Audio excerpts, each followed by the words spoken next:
Buen día.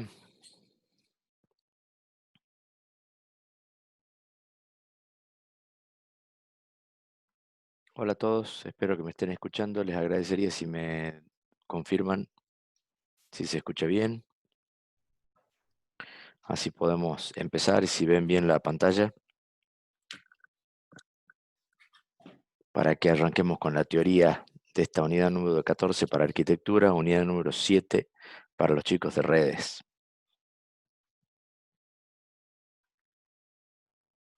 En esta unidad vamos a ver un poquito de la teoría o las cosas básicas de teoría que necesitamos para entender el TCP/IP.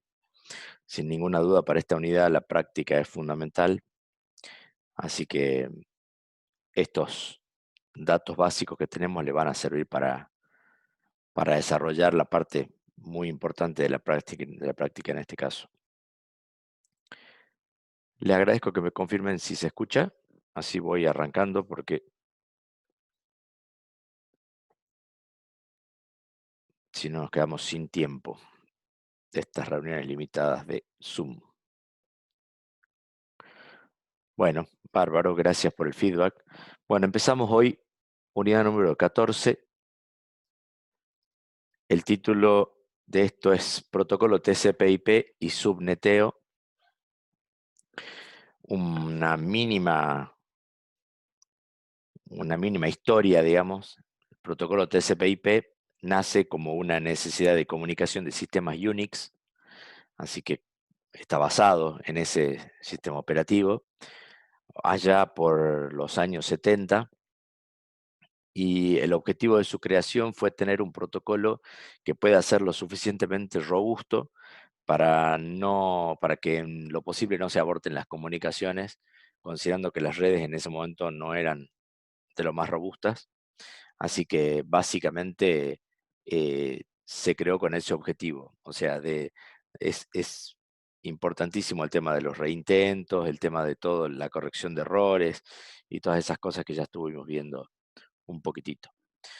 Bueno, el protocolo se desarrolla dentro de las universidades básicamente hasta la época de los 80, en donde básicamente su robustez hace que sea declarado como un estándar militar y ahí, por supuesto, crece su desarrollo. Posteriormente, ya a mediados de los 80 se empieza a desarrollar Internet de una manera similar a como la conocemos hoy en día y, por supuesto, era el protocolo con mejores chances de convertirse en el estándar y así fue. Así que bueno, hoy en día el TCP/IP lo conocemos como el protocolo de Internet. Bueno, básicamente la base de su desarrollo tiene que ver con su sistema de numeración, un sistema que por supuesto ya escuchamos nombrar, que se denomina direccionamiento IP o números IP, y del cual vamos a hacer digamos, vamos a hacer una disquisición. Fundamentalmente ese va a ser el contenido de cómo manejar los direccionamientos IP, va a ser el contenido de esta unidad. Con respecto al TCP/IP en sí, a lo que es el protocolo, ya hemos hablado bastante en la capa número 3 del modelo OSI, donde prácticamente todos los ejemplos estuvieron basados en este protocolo. Así que ahora vamos a hacer hincapié específicamente en el direccionamiento IP, así que les pido que presten atención porque hay un montón de conceptos que les van a ser muy útiles para la práctica y para su labor de todos los días seguramente. Y seguramente muchos de estos conceptos ya los tienen, ya ustedes también los tienen claros porque usan este protocolo sin ninguna duda. Bueno, direccionamiento IP. Vamos a trabajar específicamente sobre el direccionamiento IP versión 4, que es la que más se utiliza en la actualidad. Tenemos que aclarar que este direccionamiento IP versión 4, eh, digamos, es una versión que existe hace mucho tiempo ya. En su momento, cuando se desarrolló, nadie pensó que Internet iba a tener este desarrollo que tuvo, ni el crecimiento en cantidad de equipos conectados. Así que bueno, se desarrolló con un propósito y hoy en día es un protocolo que, si bien se han encontrado algunas alternativas para evitar que se acaben los números IP, eh, hoy en día un número IP es un recurso escaso. ¿Sí? Ya vamos a ver enseguida de qué se trata. Bueno, pero ¿qué es un número IP? Eh, Dato importante, un número IP es un número binario.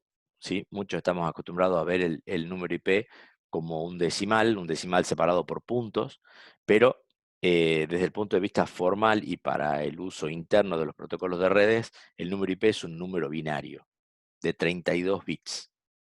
Si hacemos la combinación 2 elevado a la 32, nos da que es posible direccionar con este número unos 4 billones de direcciones, lo cual parece una barbaridad en cantidad, pero bueno, la realidad es distinta y hoy en día los números IP son una cosa muy escasa, como les dije recién.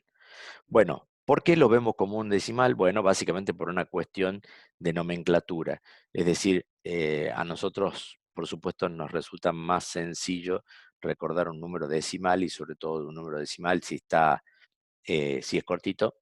Así que a alguien se le ocurrió que para el frontend de los sistemas operativos sería interesante expresarlo de otra manera.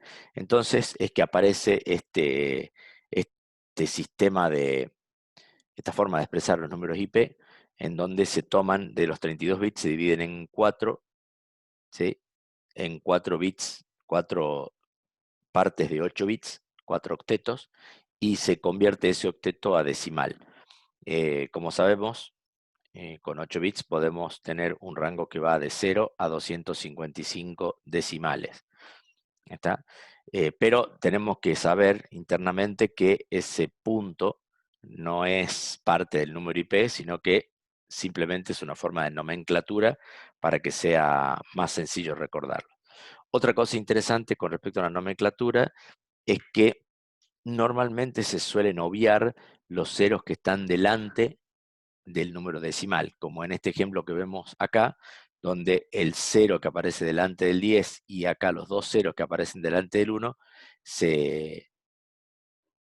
digamos, no se suelen poner, con lo cual este número IP que vemos acá sería 10.128.1.255. Y en realidad, este número IP es este número binario que vemos acá abajo. De nuevo, en este caso, como dice ahí en la diapositiva, los puntos no van. O sea, el número IP es un número binario de 32 bits sin punto. ¿Está? Bueno, una cosa interesante con respecto a los números IP es que cuando se arrancó con su diseño, se pensó que el número IP debería tener dos partes. Una parte que nos permite identificar a la red a la que pertenecen, ya que seguramente se pensó que no iba a ser una única red, sino que en realidad eh, iba a haber varias redes y por lo tanto fue interesante entender que una parte del número IP iba a pertenecer a la red, o sea, se iba a repetir para todas las máquinas que pertenecen a esa red, y una segunda parte del número IP que iba variando de acuerdo a cada uno de los equipos. Con este concepto es que aparece un segundo concepto muy importante en el direccionamiento IP que se denomina máscara de red o máscara de subred. Ya vamos a ver enseguida qué se trata esta máscara de subred o máscara de red. Básicamente, como les decía, permite identificar qué parte del número IP es la fija y que pertenece a la red, es la parte común del número IP, y cuál es la parte que va a ir variando en cada equipo. Entonces, esto nos permite inferir que la máscara de subred es un número IP que tiene un formato especial. ¿Qué es lo que tiene de especial?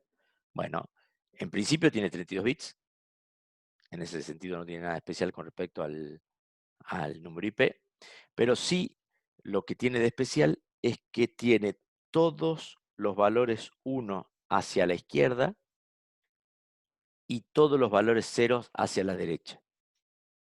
¿Queda claro esto? O sea, cuando ustedes vean un número IP que tiene todos unos a la izquierda y todos ceros a la derecha, eso suele ser una máscara de subred. Sí, no quiere decir que no pueda existir un número IP que sea así, pero el número IP no tiene esa limitación. Lo que sí pueden estar seguros es que si ustedes ven un número IP que tiene unos y ceros mezclados, ¿sí? Esto no va a ser una máscara de subred. Bueno, por lo tanto, acá tenemos dos ejemplos en esta diapositiva. El primer ejemplo, si yo lo expreso en decimal, quedaría como 255.0.0.0 o en la tercera nomenclatura posible, el /8. ¿Qué significa el /8? Significa la cantidad de unos que hay en la máscara de subred. ¿Sí? Como sabemos que van todos juntos a la izquierda, entonces con poner la cantidad de unos ya sé, lo tengo perfectamente claro cómo sería esa máscara de subred. Si ven el segundo ejemplo, es la máscara de subred típica, la más común de todas, que vendría a ser 255, 255, 255, 0, o lo que es lo mismo en la nomenclatura de barra, es un /24. ¿Queda claro hasta acá? ¿Hay alguna duda? Hago un pequeño resumen. Básicamente, la nomenclatura de los números IP está compuesto por dos números IP. El número IP propiamente dicho y la máscara de subred que trabajan en forma conjunta. ¿Sí? Es decir, un número IP sin una máscara de subred, desde el punto de vista del protocolo TCP/IP, no tiene ningún sentido. ¿Sí? Y por supuesto, la máscara de subred solas tampoco, ¿no? Eh, Así que siempre van de la mano. ¿Y qué significa la máscara de subred? Bueno, significa que la parte de los unos corresponde a la porción que no varía en cada una de las redes y la parte de los ceros corresponde a la parte que varía por cada equipo. ¿Está? Entonces, bueno, acá nos podemos dar cuenta que en el primer ejemplo yo tendría 255 redes posibles, ¿sí? Y bueno, 2 elevado a la, ¿cuánto sería? A ver, ¿quién me ayuda?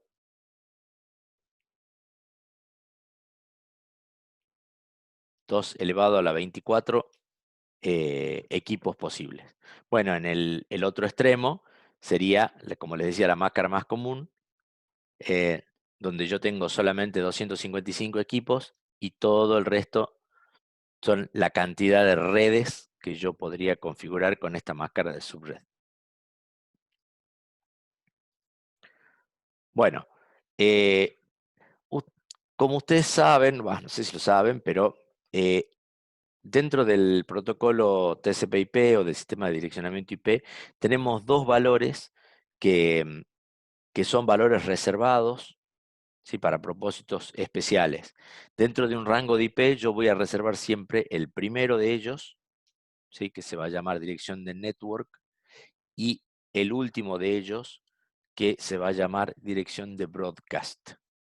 El primero de ellos tiene como objetivo identificar a la red, ¿sí? Identificar obviamente el punto, por eso se llama network, porque es digamos, el punto que identifica o le da de alguna manera una denominación a esa red que estamos queriendo configurar. Y el último de ellos es una dirección especial que si yo la pongo como dirección de destino de un paquete, eh, todos los paquetes pertenecientes a esa red van a escuchar esa información que yo estoy transmitiendo.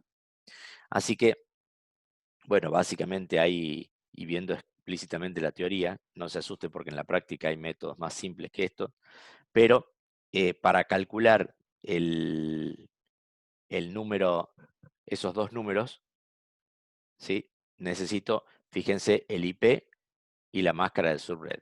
Entonces, si haciendo una operación OR entre el número IP y la inversa de la máscara de subred, se obtiene la dirección de broadcast. En el otro sentido, si hacemos una operación AND en binario entre, o sea, 1 a 1, entre el número IP y la máscara de subred, obtenemos la dirección de network. ¿Sí? Esto desde el punto de vista teórico ya vamos a ver después, cuando vean con la profesora la parte práctica, van a ver que hay maneras más sencillas y prácticas de sacar estos dos valores. Pero la realidad es que dado un rango de números IP, siempre voy a tener que reservar el primero y el último para estos propósitos especiales. Es decir, yo no se los puedo asignar a ningún equipo. Eso es lo que quiero decir cuando hablo de reservar. Bueno, acá tenemos un ejemplo, dirección IP, máscara de subred, en su inverso, haciendo la operación OR, obtengo la dirección de broadcast, que en este caso es 192.168.1.127 en formato decimal. ¿Sí? En el caso del otro ejemplo, haciendo la operación AND con la máscara directamente, obtengo el número de red, el network.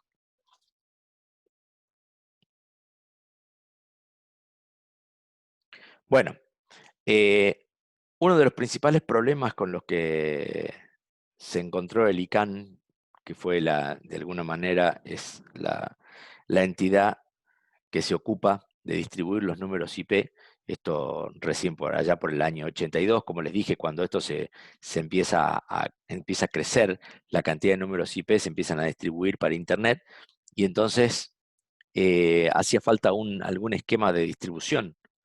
¿Sí? Y aquí aparece lo que conocemos hoy con el nombre de clases, ¿sí? O Classful Network, donde a alguien se le ocurrió eh, definir esta Classful Network Architecture. ¿Sí? Básicamente lo que hizo fue decir, bueno, dividamos todos los números IP posibles de tal manera de poder ir distribuyéndolos. Entonces a vos te distribuye una parte, pero esa parte tiene que ser un subconjunto conocido de, del grupo entero de números IP. Esta división, conocida también como división en clases, eh, hoy en día sabemos que no funciona. ¿Por qué la vemos? Básicamente porque hay un montón de bibliografía en donde todavía existe este concepto de las clases y es algo que se nombra bastante frecuentemente, así que sepan ustedes que esto es un concepto que ya está deprecado de alguna manera, pero me interesa que tengan idea de qué se trata. Bueno, básicamente la división que se realizó en ese momento fue esta que ustedes están viendo en la pantalla y se dividió, como ustedes ven acá, en 5 clases. Sin embargo, las clases D y E nunca se llegaron a implementar. ¿Sí? En realidad, en un momento se reservaron esas direcciones IP con este propósito, multicast investigación, pero en definitiva nunca se llegaron a implementar. O sea, antes de que se pudieran o que se pusieran en uso realmente, este, este sistema de división en clases se terminó deprecando. Bueno, lo importante acá, y es por lo que por lo que muchas veces se denomina este sistema de clases, es que cada una de estas clases tenía una máscara de subred diferente. Entonces, la clase A iba desde las direcciones 0000 hasta el final de la 127, ¿sí? 128 cantidad de redes y 16.777.214, según esto, de host o de equipos posibles. Las clases B van de la 128 a la 100 al final de la 191, ¿sí? Y tiene 16.000 y chirolitas de redes y 65.534 cantidad de hosts. ¿Está? Pensado para redes medianas. Y por último, las clases C, que iban desde el 192, fíjense, un número bastante conocido, del 192.000 hasta el 223, 255, 255, 255. ¿Sí? En donde hay una mayor cantidad de redes, algo así como unos 2 millones y chirolitas, y 254 hosts. ¿Sí? Fíjense que en ese 254, lo mismo pasa con el 65.534, ya están descontados la dirección de broadcast y la dirección de network. ¿Sí? Porque en realidad yo en esa clase C yo debería tener 256 direcciones, ¿sí? Si considero el 0 y el 255. Bueno, como ya sabemos que esto no es así, yo tengo que reservar, en ese caso, el primero y el último. Los que me quedan útiles para uso son 254 y están pensadas para uso en redes pequeñas, que es lo normal que nosotros encontramos. Bueno, la clase D y E, como les decía, nunca se llegaron a utilizar. Bueno, eh, cada una de estas redes tenía una máscara de subred distinta. La clase A, la máscara típica es 255.000.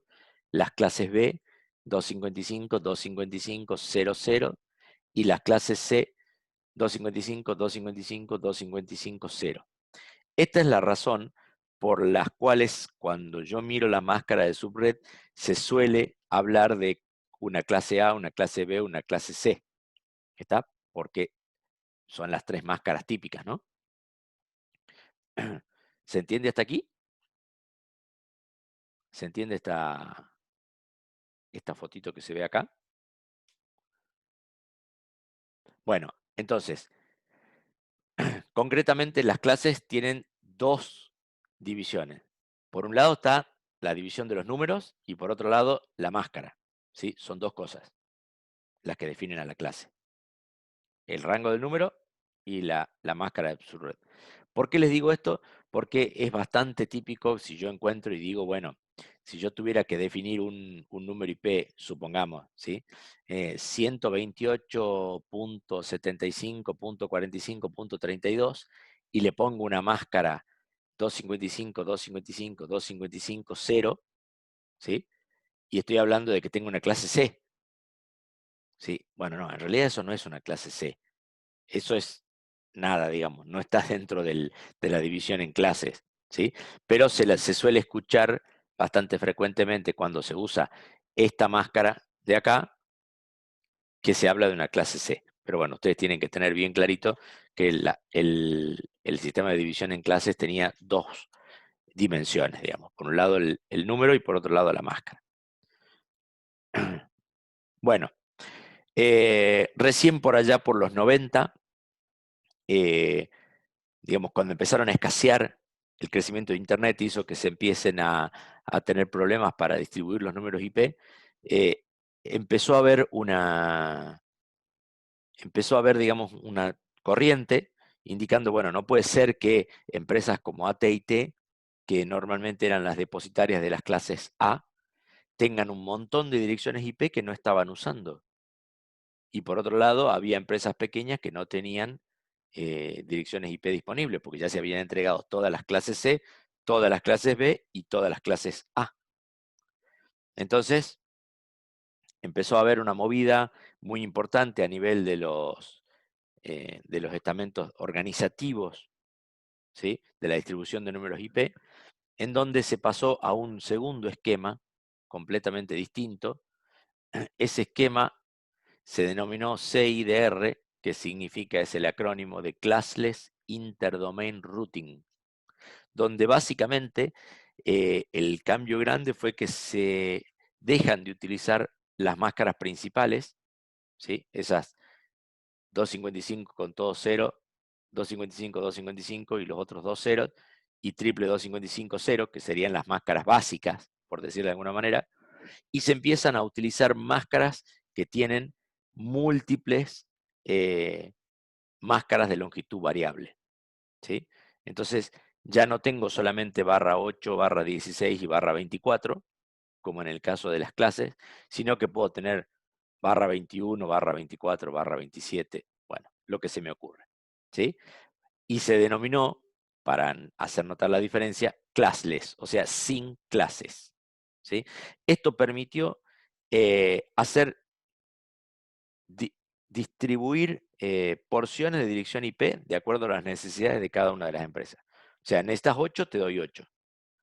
Necesitas 15, bueno, te doy 16.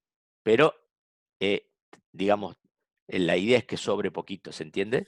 Entonces, bueno, cuando se empezaron a hacer estos movimientos, las grandes empresas, como les digo, empezaron a devolver partes de sus clases A, porque ya no eran dueñas o no tenían potestad sobre una clase A completa, sino que iban declarando cuáles son los rangos de IP que necesitaban y devolviendo a aquellos que estaban desperdiciando para que puedan ser entregados a otras instituciones.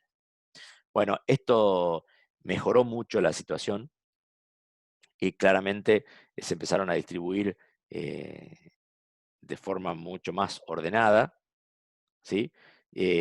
Trajo algunos problemas, por supuesto, porque, bueno, una empresa que en un momento pedía un rango de IP, antes tenía un rango de IP continuo, ¿sí? Y a medida que los iba necesitando, los iba usando. Ahora, digamos, si declaró que necesita, no sé, 60 direcciones, le dieron las 64 y ya, y cuando pida las próximas 64 le van a dar obviamente de otro rango que no tiene nada que ver con el anterior, eh, pero bueno, es algo completamente necesario para que no haya un desperdicio importante en la distribución de direcciones IP.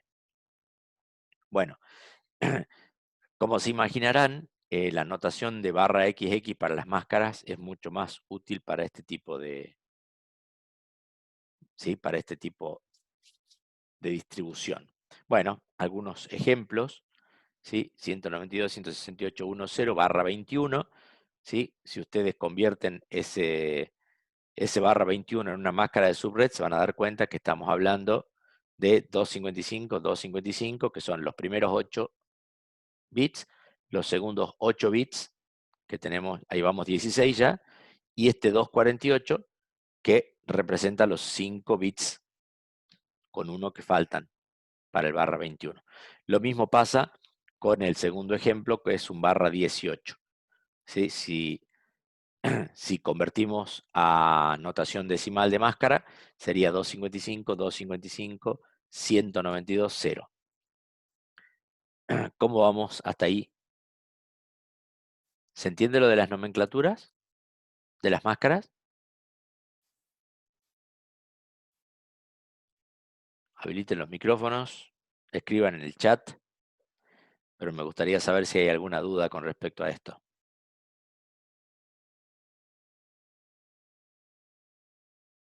Bueno, buenísimo. Les pido por favor, como siempre hago, si tienen alguna duda, por favor me detienen un segundito, ¿sí?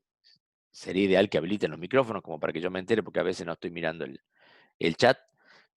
Así que si alguno tiene una duda, por favor, pregunten, ¿no? Que esto no, acá no hay premisas.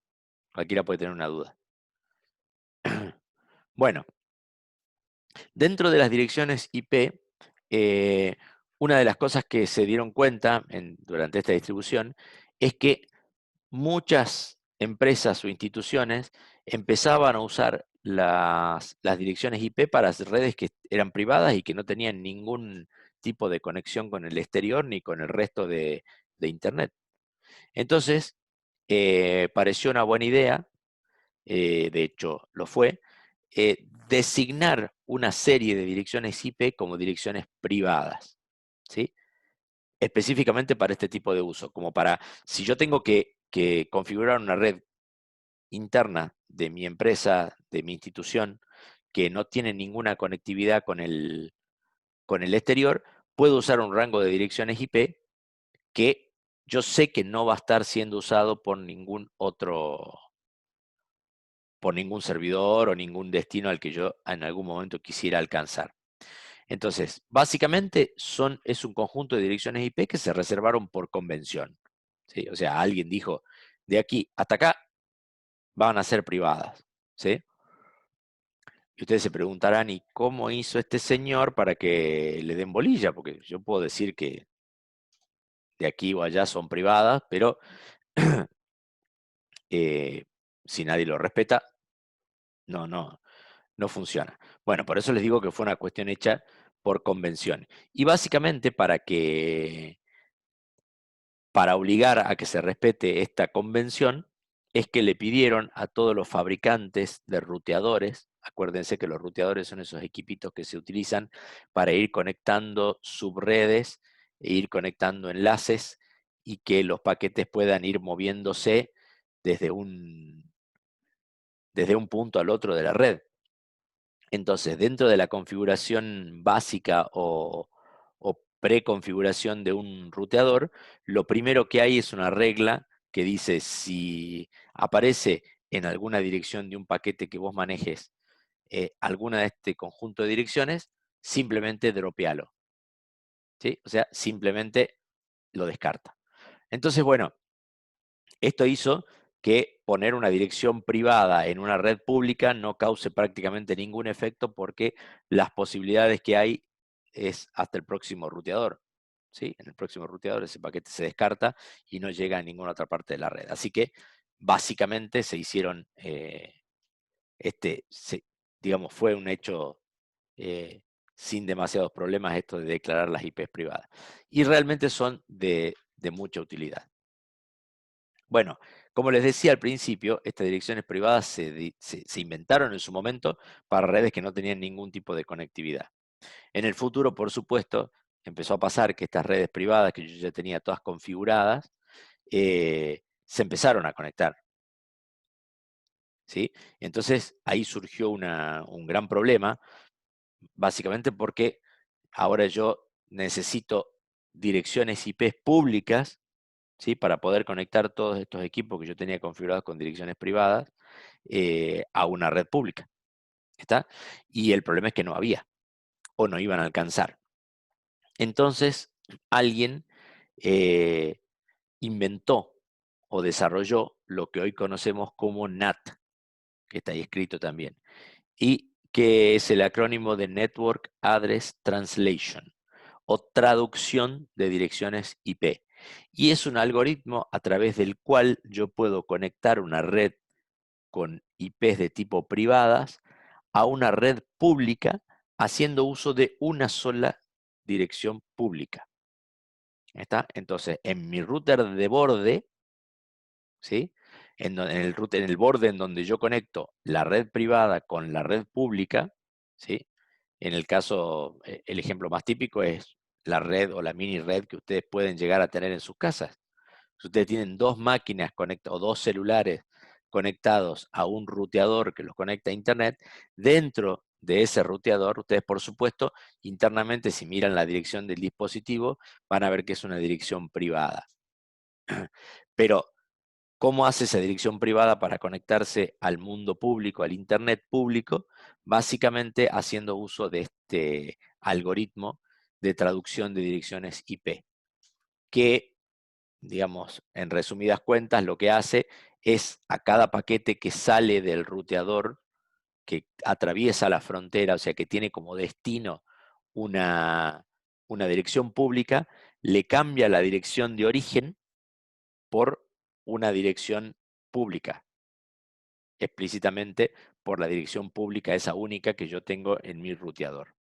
Entonces, bueno, el paquete se va a la parte pública y cuando vuelve, como yo tengo una relación de muchos a uno, cuando vuelve ese paquete o la respuesta a ese paquete, básicamente se va a una tablita que está guardada usando el número de conexión, se va a una tablita que me dice a ver quién envió originalmente ese paquete y básicamente hace el proceso inverso y le devuelve su dirección privada al paquete. Entonces ese paquete puede circular tranquilamente entre una máquina que está dentro de mi red privada, pero que viene de la red pública. Bueno, esto aparte de ser una cosa muy útil, porque yo tengo dentro de mi red privada, puedo tener todas las máquinas que quiera y en realidad estoy haciendo uso de solamente una IP pública, que es la de que tiene mi router, la que me da el proveedor de Internet. Así que es muy interesante este concepto, ya que permitió ahorrar un montón de direcciones IP. ¿Sí? Bueno, los rangos reservados, y de nuevo volvemos a la definición de clases, ¿sí? Por eso lo estudiamos, son, para las clases A se reservaron el 10.0.0.0/8, como es la máscara típica de las clases A, ¿sí? O sea, todas las direcciones que empiezan con 10, ¿sí? Son consideradas direcciones privadas. ¿Estamos de acuerdo? Después se reservaron desde las 172.16 hasta las 172.31, ¿sí? Con máscara /12. Y por último se reservaron de las 192.168.00 a las 192.168.255.0 con máscara /16. ¿Está? Estas son básicamente las direcciones que se consideran o que están configuradas por defecto en la mayoría de los ruteadores y se consideran como direcciones privadas. Así que, bueno, precaución, si ustedes ven una dirección de este tipo, es una dirección privada, o sea, una dirección que no debería venir desde ninguna parte de la Internet pública.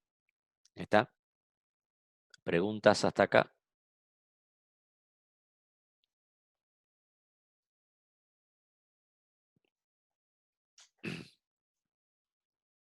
Bueno, por lo menos no escucho preguntas. Así que vamos a hablar, antes de seguir, nos quedan 3 minutos, así que si se corta, como siempre, volvemos a conectar. Bueno, ¿cómo configuramos estas direcciones IP dentro de un equipo? ¿Sí? Bueno, básicamente tenemos dos formas de hacer esta configuración o de asignar una dirección IP. No es un tema trivial ni menor este tema de la asignación de direcciones IP porque yo no puedo repetir una dirección IP dentro de una red. Si yo tengo una red en la cual tengo máquinas conectadas, no le puedo poner a dos de ellas exactamente la misma dirección IP. ¿Sí? Eso no sé si quedaba claro, pero bueno, es así. Entonces, es muy importante, digamos, lo típico que pasa es que yo agarro, tengo 10 máquinas, instalo un disco rígido, lo configuro completo, anda todo bien, y después hago clones del disco rígido para todas las otras máquinas. ¿Sí? Bueno, eso claramente no va a funcionar porque le estaría poniendo la misma, o sea, la parte de red no va a funcionar porque le estoy poniendo la misma dirección IP. Bueno, dentro de ese concepto tengo dos formas de asignar las direcciones IP. Una es la asignación fija, en donde yo simplemente cuando hago la configuración del equipo, se la asigno en forma estática. O sea, le digo, esta máquina tiene el IP 192.168.8.1 y listo. ¿Está? Así como tengo que asignar la dirección IP propiamente dicha, como ya ustedes saben, también tengo obligatoriamente que definir cuál es la máscara para que mi sistema de red pueda saber cuáles son los demás integrantes de esa red. Así que también le tengo que asignar, y también se puede asignar en forma eh, fija, la máscara de subred. Y después hay dos valores más que, si bien no son obligatorios, pero en la mayoría de las instalaciones son necesarios. El primero de ellos es lo que se denomina Default Gateway o gateway predeterminado, y la otra son las IP de los servidores de DNS. El Default Gateway es un número que, como les digo, si ustedes no conectan la red esa privada a ninguna otra red, o sea, particularmente a Internet, el Default Gateway no tiene ningún sentido que se configure. Básicamente, el Default Gateway está indicando a qué número IP, en qué número IP está mi router, ese router que me va a conectar con el exterior, al cual le tengo que mandar aquellos paquetes que no pertenezcan, que estén destinados a una red que no sea la red propiamente dicha mía, la que tengo configurada. ¿Sí? Entonces, es muy importante para este tipo de conexiones. Y los servidores de DNS, como su nombre lo indica, le tengo que indicar a la máquina a qué IP le va a tener que ir a preguntar cuando yo quiera escribir un nombre en el navegador, por ejemplo, cuando yo le quiera poner un nombre, y ustedes saben que las conexiones por TCP/IP se hacen a través de un número. Entonces necesito que alguien me traduzca este nombre en el número correspondiente, y eso se llama servicio de DNS. Entonces le tengo que decir quién va a ser el encargado de hacer esta traducción. ¿Sí? Esos son los servidores de DNS. Entonces, en una configuración típica conectada a Internet, yo necesito tener estos.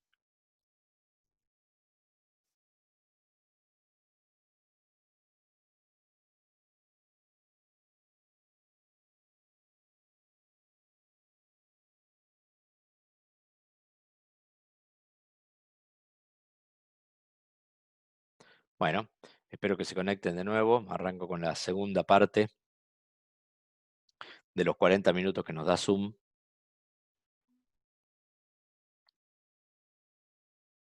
Espero que se vayan conectando un segundo y sigo avanzando.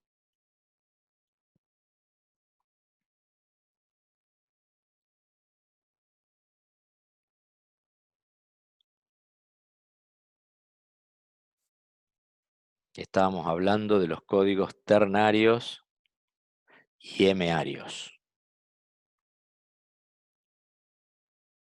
como la tercera parte de este proceso PCM. Este proceso PCM habíamos dicho que estaba compuesto por tres partes: el muestreo, la cuantificación y la codificación. Muestreo actúa sobre el eje del tiempo, el eje X. La cuantificación actúa sobre el eje Y, dividiéndola en niveles. Y por último, una vez que hago, digamos, este proceso de cuantificación, en donde voy aproximando al nivel más cercano, de acuerdo al muestreo, una vez que tengo esos valores, los tengo que codificar, los tengo que convertir en un código. Y después poder transmitir este código.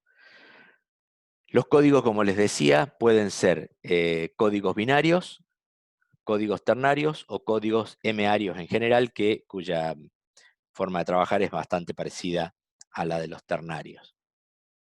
La realidad es que en la práctica los códigos más utilizados sin ninguna duda son los códigos binarios, y la razón específica es porque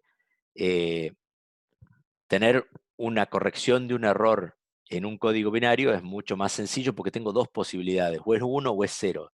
Entonces, cuando yo detecto errores y los quiero corregir, lo que tengo que hacer es detectar que hay un error y posteriormente detectar en qué posición está el error. Si detecto esas dos cosas, automáticamente lo puedo corregir. Entonces, desde el punto de vista de detección y corrección de errores, las lógicas bipolares son las lógicas binarias, son mucho más útiles o prácticas, ¿sí? Bueno, acá hablando de los ternarios, también tengo esta opción de no return to zero y return to zero que ya vimos. El concepto es exactamente lo mismo que para los binarios, ¿sí? De nuevo, la cantidad de pulsos necesario es logaritmo m. El otro era, como era binario, era logaritmo en base 2. Esto es logaritmo en base m. Si fueran los ternarios, sería logaritmo en base 3, donde n, de nuevo, es la cantidad de niveles que hemos elegido durante el proceso de cuantificación. Bueno, acá tenemos una vista general del proceso de PCM, donde yo tengo al principio la señal original, ¿sí? Fíjense, señal analógica estándar con su amplitud. En la segunda parte tengo el muestreo, donde voy a tomar muestras a determinados intervalos, ¿sí? Acuérdense, eso lo sacábamos utilizando el teorema de Nyquist o teorema de muestreo, se llama igual. Y después tenemos la cuantificación, donde divido el espacio de excursión de la señal en niveles, ¿sí? En este caso, fíjense, va de 0 a 15, o sea, tengo 16 niveles, y entonces voy aproximando la señal a cada uno de los niveles. Y como tengo 16 niveles, fíjense, necesito 4 bits de una lógica binaria para armar el código. Entonces, acá al final, en la última parte, tengo la codificación. Entonces, este puntito que está acá, ¿sí?, está representado por este código de 4 bits, ¿sí? Este segundo está representado por este otro pedacito, estos segundos 4 bits, y así sucesivamente voy armando este código. Y este código es la señal digital que yo voy a transmitir, ¿sí? Por supuesto, cuando yo reciba esta señal digital con todas sus alteraciones y todo lo demás, lo que pueda pasar en el medio, lo que voy a tener que hacer es volver a convertir este código en la señal original. Entonces voy a volver hacia arriba, digamos, ¿no? O sea, voy a volver a esto. Una vez que tenga esto, voy a integrar, a hacer una asociación integral específicamente, y voy a obtener algo que es muy similar a la curva original, ¿sí? Únicamente afectado por este famoso error de cuantificación que pudimos introducir al principio. Fíjense que acá está la codificación, ¿sí? Con los 4 dígitos, el 0, el 1, el 2, 3, 4, así hasta llegar al 15. ¿Queda claro hasta aquí? A ver si pongo el chat, que no lo veo. Acá está. Bueno, pasemos a la siguiente. Vamos a ver un poquito las alteraciones, ¿sí? Bueno, las alteraciones no hay mucho para decir al respecto. Son similares a las que, sufre cualquier tipo de transmisión analógica. Ya las vimos, así que no las voy a repetir. Pero hay algunas que aparecen nuevas y que tienen que ver muy específicamente con este proceso. La primera se denomina interferencia intersímbolo, ¿sí? Esta interferencia intersímbolo empieza a aparecer cuando tenemos un déficit de ancho de banda en el camino de la señal, o sea, cuando tengo un medio de transmisión que no soporta el ancho de banda que yo necesito para la cantidad de información que quiero transmitir, lo que estaría pasando es que esta señal cuadrada se empieza a redondear, ¿sí? Y acá aparece un flanco. Ese flanco, fíjense la línea de puntos. En la línea de puntos el flanco es el flanco que debería transmitirse, y sin embargo, como tengo poco ancho de banda, entonces este flanco se va a hacer cada vez más acostado, llamémosle así, y en algún momento, esta unión que se produce acá, interferencia, que se llama interferencia intersímbolo, va a hacer que este 0 no se detecte, ¿sí? Y pase como un 1, y ahí voy a empezar a tener errores. Eso es lo que se denomina interferencia intersímbolo. Y el otro error que también es específico para este tipo de transmisiones, ¿sí? Aunque también aparece ¿se acuerdan en la modulación analógica por pulsos? Bueno, también aparece este jitter, ¿sí? Este jitter se produce por pequeños corrimientos de fase que se dan entre los pulsos, ¿sí? Es decir, el pulso acuérdense que cuando yo transmito señal digital, bueno, con analógica también, yo tengo que sincronizar. Entonces, cuando se producen pequeñas sincronizaciones y corrimientos de los pulsos de acuerdo a en la sincronización, entonces fíjense acá en el gráfico, se ve medio chiquitito, pero se ve ese corrimiento que se produce en el pulso, es lo que denominamos el jitter. Es decir, hay pulsos que se ensanchan y pulsos que se hacen más finitos. Entonces, mientras el jitter sea acotado y este corrimiento sea acotado y el pulso se pueda detectar si es un 1 o un 0, está todo bien, no me produce mayor problema, pero cuando el jitter se hace mucho más grande, cuando este corrimiento se hace mucho más grande, me puede llegar a confundir un pulso con otro, ¿sí? O sea, puede llegar a achicar un 1, achicar un 0, ¿sí? Hasta que este desaparezca, y por lo tanto eso me produce un error.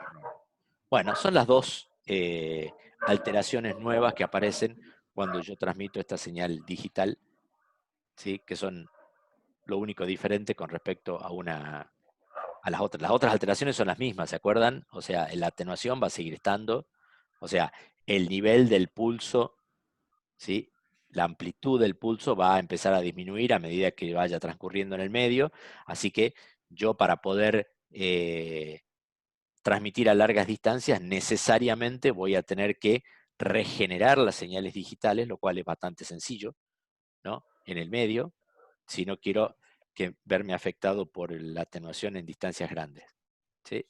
Y así lo mismo, también me aparece ruido, donde el ruido se ve acá como pequeños piquitos, ¿sí? Tanto en el 1 como en el 0. Entonces, mientras el ruido no sea muy importante y yo pueda detectar un 1 de un 0, está todo bien.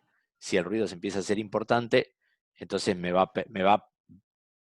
sí, si el ruido es más alto que la amplitud del pulso, voy a empezar a tener problemas.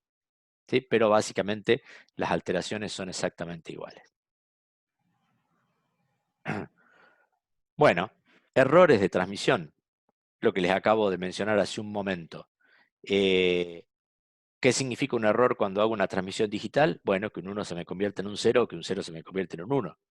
¿Sí? Eso básicamente es lo que significa para mí un error de transmisión en el caso de la transmisión binaria. Como les decía hace un ratito también, en el caso de los códigos binarios, la operación es bastante sencilla de alguna manera porque simplemente con saber en qué posición está el error implica que lo puedo corregir. Sí, bueno, así dicho parece que fuera muy fácil detectar dónde está el error, pero bueno, no es para tanto. No es tan sencillo, pero se puede. Bueno, básicamente existen técnicas que se emplean en la generación de los códigos en los cuales yo voy a agregar cierta información, ¿sí?, redundante que me va a permitir detectar y o corregir errores de transmisión, ¿sí? Por ahora, de nuevo, como pudimos ver ya en otras unidades, lo que se hace cuando yo detecto un error, se transmite el marco completo, ¿se acuerdan? ¿Sí? Este tipo de transmisión se utiliza en la capa de enlace, como vimos en la unidad número, bueno, los chicos de ingeniería lo vimos en el cuatrimestre pasado, los chicos de industrial lo vimos ahora en la unidad número 2. Yo retransmito todo, o sea, no, tampoco me interesa andar corrigiendo los errores. Pero, bueno, por ahora vamos a mirar cómo serían los códigos detectores de errores. O sea, vamos a hacer una pequeña introducción a esto nada más. Bueno, para que en el caso de los códigos unipolares, ¿sí?, o sea, los binarios, los códigos detectores de errores deben cumplir esta condición necesaria y suficiente para poder detectar un error. Es decir, la distancia mínima del código, la distancia mínima de Hamming, ¿sí?, habría que ponerlo ahí, debe ser mayor que la unidad para detectar errores de un bit, ¿sí? Y en general, yo necesito elevar la distancia mínima de un código para poder detectar errores de más bits. Es decir, si yo tengo una distancia mínima de 2, voy a poder detectar errores de un bit. Si tengo una distancia mínima de 3, voy a poder detectar errores de 2 bits. Y así sucesivamente. ¿Está? ¿Se entiende esto? Enseguida vamos a ver un ejemplo sobre un código muy simple de 2 dígitos para que lo entiendan un poquito mejor. A esto de los códigos detectores de errores. Toda esta teoría la desarrolló un científico de apellido Hamming, ¿sí? Por eso se llama código de Hamming. El código de Hamming más sencillo que ustedes conocen es el bit de paridad. Y ahora les muestro cómo hace el bit de paridad para aumentar la distancia mínima de un código muy simplote. Y así se va a entender. Esto mismo que vamos a ver ahora se aplica también para códigos de, digamos, de mayor cantidad de bits, por supuesto. ¿Sí? Obviamente la cantidad de información redundante tiene que ser mayor. Bueno, ustedes ya saben qué es un bit de paridad, ¿sí? No les voy a explicar esto, así que lo voy a pasar rápido. Y vamos al ejemplo de cómo hacemos para aumentar la distancia mínima de Hamming. ¿Sí? Y ahora y les voy a recordar, ya vimos la distancia mínima de Hamming, pero se los voy a recordar. Entonces, en el bit de paridad se utiliza paridad par, en donde se adiciona un bit cuyo valor será 0 o 1, de tal modo que el símbolo transmite un número par de unos por cada símbolo. ¿Sí? Incluido el bit de paridad, la paridad impar, por supuesto, es lo contrario. ¿Sí? Será 0 o 1, de tal modo que el símbolo transmite un número impar de unos por cada símbolo. ¿Sí? Supongo que no necesito indagar, no necesito ir más profundo con esto, porque ya han visto bit de paridad, lo saben de memoria. Así que vamos a ver este ejemplo del bit de paridad teniendo en cuenta la distancia de Hamming. La primera columna que aparece ahí, esta diapositiva la acabo de agregar básicamente para mostrarles. Yo solía hacer esto en el pizarrón, pero ahora no tengo pizarrón, así que le agregué esta diapositiva para ver si se los puedo explicar. Veamos qué es la distancia de Hamming primero. La distancia de Hamming se define como la cantidad de bits que cambian entre dos posiciones distintas de este código. Entonces, según esto, y les pido que activen los micrófonos para que me vayan ayudando, fíjense cuál sería la distancia de Hamming de este código de 4 posiciones. ¿Sí? La distancia de Hamming, ¿cuántos bits cambian entre este y este? Cambia uno solo. ¿Estamos de acuerdo? ¿Sí? ¿Cuántos bits cambian entre este y este? Cambian 2. ¿Sí? Este cambia, este cambia. ¿Sí? Acá, ¿cuántos cambian? Este cambia, este cambia. Perdón, este cambia y este no. Entonces, ¿cuál sería la distancia mínima de Hamming que ustedes tienen en este código? ¿Sí? Cambia 1, cambia 2, cambia 1. ¿Sí? Y yo podría hacer cuánto cambia de este a este, ¿sí? Pero estamos siempre en el mismo caso. La distancia mínima de Hamming es 1. Está en este código. Entonces nosotros habíamos quedado que para poder detectar un error, yo tenía que tener un error de un bit, yo tenía que tener una distancia mínima de 2, ¿sí? Y para eso aparece este bit de paridad, ¿sí? Donde, ¿qué tipo de paridad es esa que está escrito en la segunda columna? ¿Qué bit de paridad sería? ¿Paridad par o paridad impar? A ver.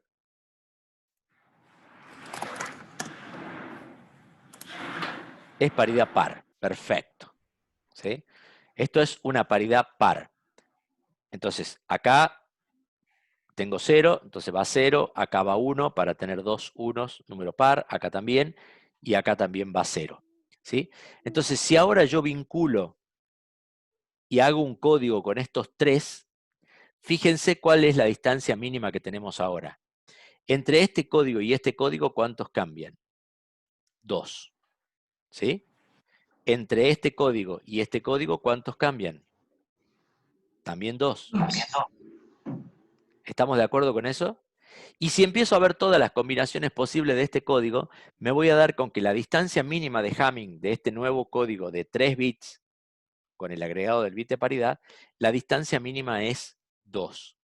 Por lo tanto, según la teoría de Hamming, yo podría detectar un error de un bit acá.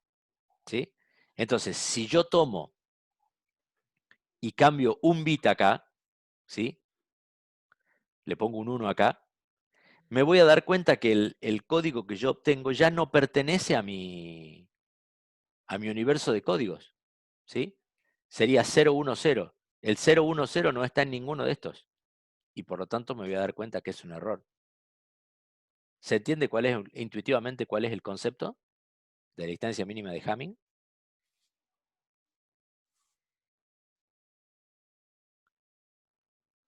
Los escucho, los leo. ¿Se entendió? ¿O voy de nuevo?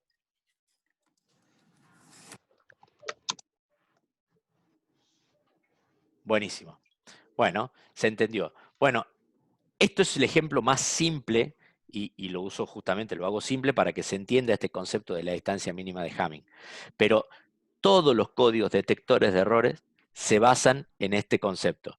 Entonces, el agregado de la información redundante tiene como objetivo el aumentar la distancia mínima de Hamming del código resultante para que yo pueda detectar errores de la distancia mínima -1. ¿Está? Bueno, esta es la última diapositiva, así que me quedo a la espera si alguno tiene alguna pregunta. Todavía nos queda un ratito. Así que si alguno tiene alguna pregunta o hay algo en lo que quieran que vuelva,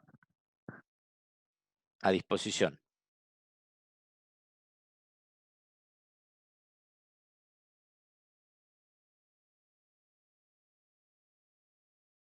Bueno, ¿todo claro entonces? Bueno, listo. Entonces, si no hay preguntas, con esto terminamos y nos estaríamos viendo el próximo miércoles. Como siempre les digo, Si alguno tiene alguna consulta que necesita hacer, lo único que hace me manda un mail y de acuerdo al tipo de consulta vemos si se las puedo contestar por mail, buenísimo. Si hace falta una explicación un poquito más profunda de algo que no entienden, no tengo ningún problema de que coordinemos un horario en cualquier momento del día y hacemos una clase de consulta. Ustedes se ponen de acuerdo, ya sea que haya uno, dos, tres, no importa, pero cuando ustedes necesiten, a disposición para hacer una charla como esta, pero de consulta. ¿Sí? Así que bueno, muchísimas gracias y nos estaremos viendo en el próximo miércoles para la próxima unidad de la teoría. Muchas gracias, buen día